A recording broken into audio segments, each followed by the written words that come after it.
Hello everyone, welcome back to the channel. तो आज का हमारा टॉपिक है difference between plasma and serum. तो जो हमारा ब्लड होता है उसमें 55% जो है वो प्लाज्मा पाया जाता है।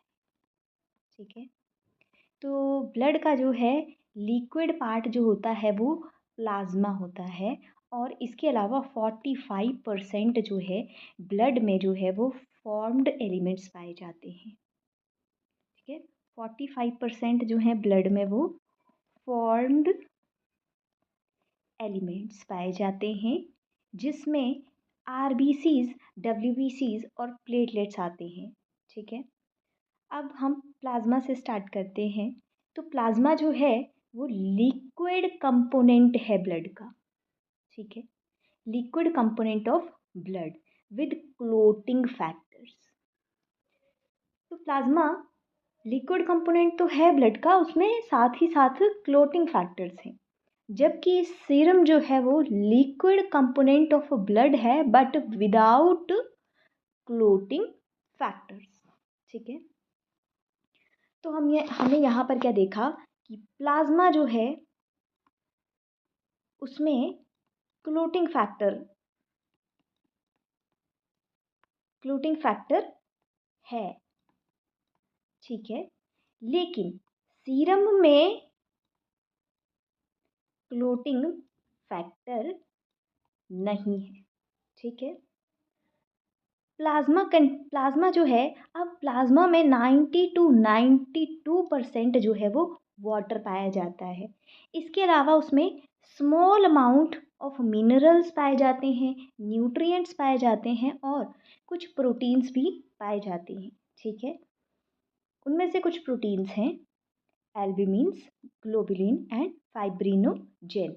अब ये जो फाइब्रिनोजेन है ये ब्लड क्लोटिंग में हेल्प करता है। ठीक है, तो जब जब प्लाज्मा से फाइब्रिनोजेन जो है उसको निकाल दिया जाए, अगर प्लाज्मा में फाइब्रिनोजेन ना हो तो फिर हम उसको कहेंगे सीरम। तो यहाँ पर जो है हमने देखा कि प्लाज्मा में वाटर भी है, मिनरल्स भी हैं, न्यूट्रिएंट्स भी हैं, प्रोटीन्स भी हैं, स्पेसिफिकली यहाँ पर फाइब्रिनोजेन भी है। लेकिन जब हमने सीरम में देखा तो वहाँ पर फाइब्रिनोजेन नहीं है। प्लाज्मा विदाउट फाइब्रिनोजेन है ये। ठीक है, अब यहाँ पर थर्ड पॉइंट है कि प्लाज्मा अगर हमें ऑब्टेन करना है ब्लड से तो हम क्या करेंगे, ब्लड सैंपल लेंगे और फिर उसमें एंटीकोएगुलेंट डालेंगे। एंटीकोएगुलेंट जो है ब्लड को क्लॉट नहीं होने देता है। फॉर एग्जांपल हमने उसमें ईडीटीए डाल दिया तो ब्लड जो है वो क्लॉट नहीं होगा। जब हम उस ब्लड को सेंट्रीफ्यूज करेंगे तो हमें ब्लड सेल्स अलग मिल जाएंगे और प्लाज्मा अलग हो जाएगा। ठीक है, तो हम ऐसे जो है ब्लड सेल्स को अलग कर सकते हैं और प्लाज्मा को अलग से निकाल सकते हैं। लेकिन सीरम जो है वो हम कैसे ऑब्टेन करते हैं, हम ब्लड को क्या करेंगे, क्लॉट होने देंगे। पहले पहले ब्लड को क्लॉट होने देंगे, उसमें कोई एंटीकोएगुलेंट नहीं डालेंगे। ठीक है, फिर उस क्लॉट हुए ब्लड को जो है सेंट्रीफ्यूज कर देंगे। अब जितने भी उसमें क्लोटिंग फैक्टर्स हैं वो तो क्लॉट बनाने में जो है यूटिलाइज हो गए, अब उसमें क्लोटिंग फैक्टर नहीं होंगे। ठीक है, तो अब जो है जब उसको सेंट्रीफ्यूज करेंगे तो क्लोट को हम अलग कर लेंगे और साथ में हमें जो लिक्विड मिलेगा मटेरियल उसको हम सीरम कह देंगे। ठीक है, तो हमने यहाँ से देखा, यहाँ से हमने ये चीज़ देखी कि जो प्लाज्मा है, ठीक है, प्लाज्मा जो है,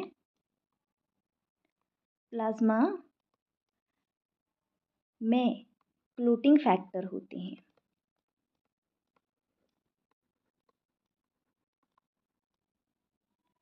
जैसे फाइब्रिनोजेन प्रेजेंट होता है। ठीक है, और सीरम में क्लोटिंग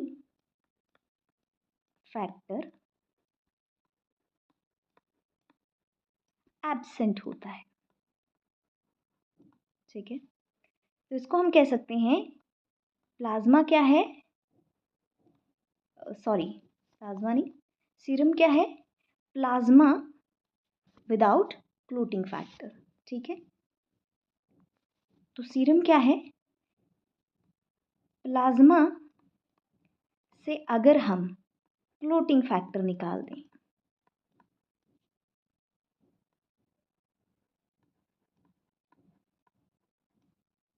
दें, तो हमें क्या मिल जाएगा? सीरम मिल जाएगा। ठीक है।